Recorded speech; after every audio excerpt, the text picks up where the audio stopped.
बोलो शंकर भगवान की जय। शिव महापुराण की जय। चांडाली की मुक्ति। चंडाली पूर्व काल में एक ब्राह्मण कन्या थी। उसका नाम सोमिनी था। विवाह योग्य होने पर उसका विवाह एक श्रेष्ठ ब्राह्मण के साथ कर दिया गया। विवाह के पश्चात वह भोग विलास में पड़ गई। इस कारण उसका पति रोगी बन गया। इस कारण कुछ दिनों के पश्चात इसके पति की मृत्यु हो गई।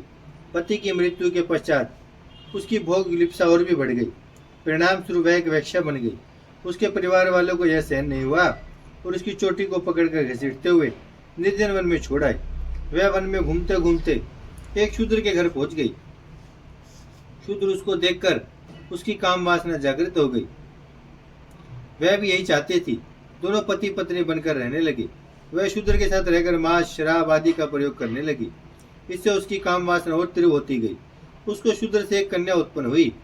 एक दिन उसका शूद्र पति किसी काम से बाहर गया हुआ था। रात में इसकी इच्छा मांस खाने की हुई। वह शराब पीकर हाथ में तलवार लेकर किसी मेढे को मारने के लिए बाहर निकली। उसकी खिरक में गाय का बछड़ा और मेढा दोनों पास पास बंधे थे। रात का समय था। शराब के नशे में धुत होने के कारण वह होश में नहीं थी। अतः गलती से उसने बछड़े को काट डाला और उसे घर ले आई। घर लाकर उसे पता चला कि उसने गलती से मेढे की जगह बछड़े को काट डाला है। इससे उससे बड़ा पश्चाताप होने लगा, परंतु मांस की लालसा तथा भूख के कारण उसे भूनकर खा गई। समय आने पर उस दुष्टा की मृत्यु हो गई। यमदूत उसे बांधकर यमलोक में ले गए। यमराज ने उसे गोहत्यारी जानकर तरह तरह की यात्राएं दी। इसके बाद उसका जन्म शूद्र चांडाल के यहाँ हुआ। उसको भयानक कोढ़ का रोग लग गया। वह जन्म लेते ही अंधी थी। उसके पास कोढ़ होने के कारण कोई नहीं आता था। एक दिन भूख प्यास से व्याकुल घूमते हुए उसने कुछ यात्रियों को देखा। वह उनके पास भिक्षा हेतु गई। यात्रीगण उस समय भगवान शिव के दर्शन की बातें कर रहे थे। वे आपस में वार्तालाप कर रहे थे कि माघ कृष्णा चतुर्दशी को शिव जी के दर्शन अवश्य करने चाहिए। अब यहाँ पहुंचकर उनके दर्शन अवश्य करेंगे। यह सुनकर चांडालिनी ने भी उस दिन शिव जी के दर्शन करने का निश्चय कर लिया। वह रास्ते में भीख मांगते हुए गोकर्ण तीर्थ में पहुंच गई। माघ कृष्ण चतुर्दशी की वह प्रतीक्षा करने लगी। जब एक दिन शेष रह गया तो वह दुखियारी भूखी प्यासी एक वैश्य के दरवाजे पर पहुंची। वैश्य बोलते हैं व्यापारी को। उस समय वैश्य के हाथ में बैल की मंजरी थी। उस वैश्य ने भिखारिन की आवाज सुनकर उसकी झोली में बैल की मंजरी को लाकर पटक दिया। भूखी प्यासी भिखारिन चंडालिनी ने झोली में हाथ डालकर बैल की मंजरी को बाहर फेंक दिया। वह बैल की मंजरी पृथ्वी पर न गिरकर शिव जी के लिंग पर जाकर पड़ी। उस बैल मंजरी के शिव जी के छू जाने पर चंडालिनी के समस्त पाप नष्ट हो गए। इस दिन माघ कृष्ण चतुर्दशी थी। उस दिन उसे भीख में कुछ भी नहीं मिला। इससे उसका निराहार चतुर्दशी का व्रत हो गया। भूख के कारण वह रात भर जागती रही। इससे उसका रात्रि जागरण हो गया। शिव जी की इच्छा अनुसार उसी दिन उसकी मृत्यु हो गई। शिव जी की कृपा से वह विमान में शिवलोक को चली गई। बोलो शंकर भगवान की जय। महाबल शिव जी की महिमा। इक्ष्वाकु वंश में मित्र सिंह नाम का एक अत्यंत धनुषधारी राजा हुआ था। वह बहुत ही पुण्यात्मा था। उसकी रानी का नाम दमयंती था। वह भी नल की पत्नी दमयंती की तरह पतिव्रता स्त्री थी। एक दिन राजा मित्र सिंह शिकार हेतु सेना के साथ एक घने जंगल में गया। वहां उसने देखा कि कर्मठ नाम का दानव महात्मा मंडप को तंग कर रहा है। राजा ने अपने बाण से उस दानव को मौत के घाट उतार दिया। दानव के छोटे भाई ने राजा से बदला लेने का निश्चय कर लिया। बदला लेने के लिए उसने वेश बदलकर राजा के यहाँ नौकरी करने आया। वह राजा से बोला, मैं एक उत्तम रसोइया हूँ। षटरस व्यंजनों को बना बनाकर आपको तृप्त करता रहूंगा। राजा ने उस कपटी को अपना रसोइया बना लिया। एक दिन गुरु जयंती का पर्व आया। राजा ने गुरु वशिष्ठ को निमंत्रण भेजा। गुरुदेव नियत समय पर राजा के यहाँ पहुंच गए। उस कपटी रसोइये दानव ने यह अच्छा अवसर जानकर साग में मांस मिलाकर बना दिया तथा उस साग को वशिष्ठ जी के आगे परोस दिया। गुरुदेव उस साग को देखकर समझ गए कि इसमें मांस मिला हुआ है। इसलिए क्रोध में भरकर वे राजा से बोले, हे पापी दुष्ट राजा, तूने मुझे मांस युक्त साग परोसा है। मैं तुझे शाप देता हूँ कि तू दानव बन जा। श्राप देने के बाद मुनि वशिष्ठ सोचने लगे कि इसमें राजा का तो कोई दोष ही नहीं है, यह तो कपटी रसोइये का अपराध है। इतना सोच विचार कर मुनि प्रसन्न होकर राजा से बोले, राजा, तुमने अपने रसोइये की नियुक्ति सोच समझ कर नहीं की। यह तो एक दैत्य है, इसी का यह कार्य था। अब मेरा दिया शाप तो हट नहीं सकता। परंतु तुम्हें 12 वर्ष तक राक्षस योनि में रहना पड़ेगा। इतना कहकर गुरु वशिष्ठ चले गए। श्राप के कारण राजा एक बड़ा भारी राक्षस बनकर वन में जीवों को मार मार कर खाने लगा। एक दिन वह घूमते हुए एक आश्रम पर जा पहुंचा। उसने वहां एक मुनि को देखा। वह मुनि अभी तरुण अवस्था में थे। तरुण मुनि को देखकर वह ललायत होकर उन्हें पकड़ने को दौड़ा। मुनि पत्नी तरुणी ने उसे देख लिया। उस मांसाहारी राजा ने उस मुनि को खाने के लिए पकड़ लिया।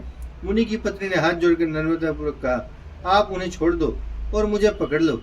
परंतु उस बूढ़े राक्षस बने राजा ने उसकी एक न सुनी और तरुण मुनि को फाड़ कर खा गया और हड्डियों को इधर उधर फेंक कर चला गया। मुनि की पत्नी ने रोते हुए मुनि की हड्डियों को चुनकर चिता बनाई और उस विकराल राक्षस को शाप देते हुए कहने लगी, हे नीच राक्षस, तूने मेरे पति को मारकर मेरा सुख चैन नष्ट कर दिया है। अतः तू जब भी किसी स्त्री के साथ संभोग करेगा तो तभी तेरी मृत्यु हो जाएगी। राक्षस को शाप देकर मुनि की पत्नी सती हो गई। राजा को मिले श्राप को 12 वर्ष व्यतीत हो गए। 12 वर्ष के बाद राजा को अपना पहला शरीर प्राप्त हो गया। उसने महल में जाकर अपनी रानी को सारा वृत्तांत तथा मुनि पत्नी के शाप की बात बताई। वह श्राप सुनकर रानी रति क्रीड़ा की इच्छा करते हुए पति को अपने पास नहीं आने देती थी। रानी के अभी तक कोई संतान न थी। इस कारण राजा बहुत दुखी रहने लगा। एक दिन राजा वन में चला गया। वहां उसने एक भयानक रूप वाली ब्रह्म हत्या को देखा। उसे देखकर राजा डर गया। उससे बचने के लिए राजा बहुत से तीर्थों पर गया। व्रत और तप किए राजा व्याकुल रहने लगा। तभी उसने एक पवित्रात्मा ऋषि को देखा। उन ऋषि का नाम गौतम था। राजा ने मुनि के चरणों में नतमस्तक से होकर प्रणाम किया और मुनि पत्नी के श्राप की बात उन्हें बताई। राजा ने मुनि से उस श्राप की निवृत्ति का उपाय पूछा। राजा की बात सुनकर गौतम मुनि को उन पर दया आ गई। मुनि राजा से बोले, हे राजन, यहाँ से पश्चिम दिशा में गोकर्ण नामक तीर्थ है। वहां पर महाबल नाम का शिव जी का ज्योतिर्लिंग है। उस तीर्थ में स्नान करने और शिव जी की पूजा करने से तुम ब्रह्म हत्या से छूट जाओगे। राजा गौतम ऋषि की बात सुनकर बड़ा प्रसन्न हुआ और गोकर्ण तीर्थ में जाकर उसने स्नान किया तथा शिव जी के ज्योतिर्लिंग की पूजा अर्चना की। इस प्रकार राजा सभी पापों से छूटकर अंत में शिव जी को प्राप्त हुआ।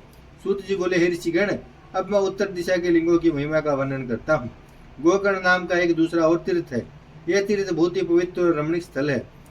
वहां पर एक सुंदर महावन है जिसमें शिव जी का चंद्रभाल नामक ज्योतिर्लिंग स्थापित है। इसे रावण ने स्थापित किया था। इसके अतिरिक्त वहाँ एक मिश्रिक नामक पवित्र तीर्थ है। वहां पर महर्षि दधीचि द्वारा स्थापित दधीचेश्वर ज्योतिर्लिंग है। तीर्थयात्री यहाँ आकर शंकर भगवान का पूजन करके कृतार्थ हो जाते हैं। नैमिषारण्य में समस्त ऋषियों के द्वारा स्थापित ऋषिवर नाम का ज्योतिर्लिंग है। इस ज्योतिर्लिंग के दर्शन मात्र से ही सभी पातकों का विनाश हो जाता है। फिर हत्या नामक मुख्य तीर्थ है। यहाँ पर अधापय नाम का शिवलिंग है जो करोड़ों हत्याओं जैसे महापाप का शमन करता है। देवप्रयाग में सभी पापों के नाशक ललितेश्वर शिव जी का ज्योतिर्लिंग है। नेपाल में सब तरह के मनोरथों को पूर्ण करने वाला, केवल अपने शिर का ही दर्शन देने वाला पशुपतिनाथ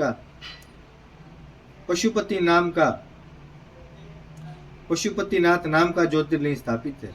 बोलो शंकर भगवान की जय, शिव महापुराण की जय। भजमन नारायण नारायण नारायण, श्रीमन नारायण नारायण नारायण, लक्ष्मी नारायण नारायण नारायण, सत्य नारायण नारायण नारायण। भजमन नारायण श्रीमन नारायण, लक्ष्मी नारायण सत्य नारायण। भजमन नारायण नारायण नारायण। बोलो शंकर भगवान की जय, शिव महापुराण की जय।